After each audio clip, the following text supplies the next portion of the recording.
കണ്ടില്ല സുഹൃത്തുക്കളെ, നമ്മുടെ ഡ്രാഗൺ ഫ്രൂട്ട് തോട്ടം ഇപ്പോൾ ശരിക്കും ഒരു പൂങ്കാവനം പോലെ മാറിയിരിക്കുകയാണ്. മാലാഖമാരെ പോലെ വെളുത്ത പൂക്കൾ വിരിഞ്ഞു നിൽക്കുന്ന ഈ കാഴ്ച കാണാൻ തന്നെ എന്ത് ഭംഗിയാണല്ലേ. വരും ദിവസങ്ങളിൽ എല്ലാം ഒരു ഒന്നാം തരം ഡ്രാഗൺ ഫ്രൂട്ടായി മാറാൻ പോവുകയാണ്.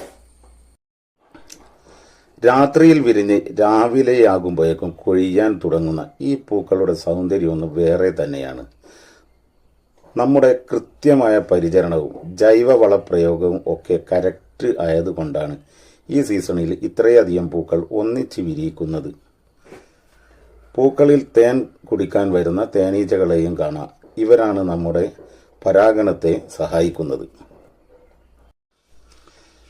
പൂക്കൾ കൊഴിഞ്ഞ് ചിലയിടങ്ങളിൽ ചെറിയ കായ്കൾ രൂപപ്പെട്ടു തുടങ്ങിയിട്ടുണ്ട്. ഇനി ഏതാനും ആഴ്ചകളിൽ ഈ തോട്ടം മുഴുവൻ നല്ല കടും ചുവപ്പ് നിറത്തിലുള്ള ഡ്രാഗൺ ഫ്രൂട്ടുകൾ കൊണ്ട് നിറയും. നല്ല വലിപ്പമുള്ള മധുരമുള്ള പഴങ്ങൾ കിട്ടാനായി നമ്മൾ കൊടുക്കുന്ന പ്രത്യേക പരിചരണങ്ങൾ അടുത്ത വീഡിയോയിൽ ഞാൻ വിശദമായി പങ്കുവെക്കാം. ഒരു കൃഷിക്കാരനെ സംബന്ധിച്ച് ഇതുപോലെ തോട്ടം പൂത്ത് നിലഞ്ഞു നിൽക്കുന്നത് കാണുന്നതിനേക്കാൾ വലിയ സന്തോഷം വേറെയില്ല. നിങ്ങൾ എത്ര പേർ വീട്ടിൽ ഡ്രാഗൺ ഫ്രൂട്ട് കൃഷി ചെയ്യുന്നുണ്ട്? നിങ്ങളുടെ അനുഭവങ്ങൾ താഴെ കമൻറ്റ് ചെയ്യുമല്ലോ. കൃഷി വിശേഷങ്ങൾ ഇനിയും കാണാൻ നമ്മുടെ പേജ് ലൈക്ക് ചെയ്യാനും ഫോളോ ചെയ്യാനും മറക്കരുത്.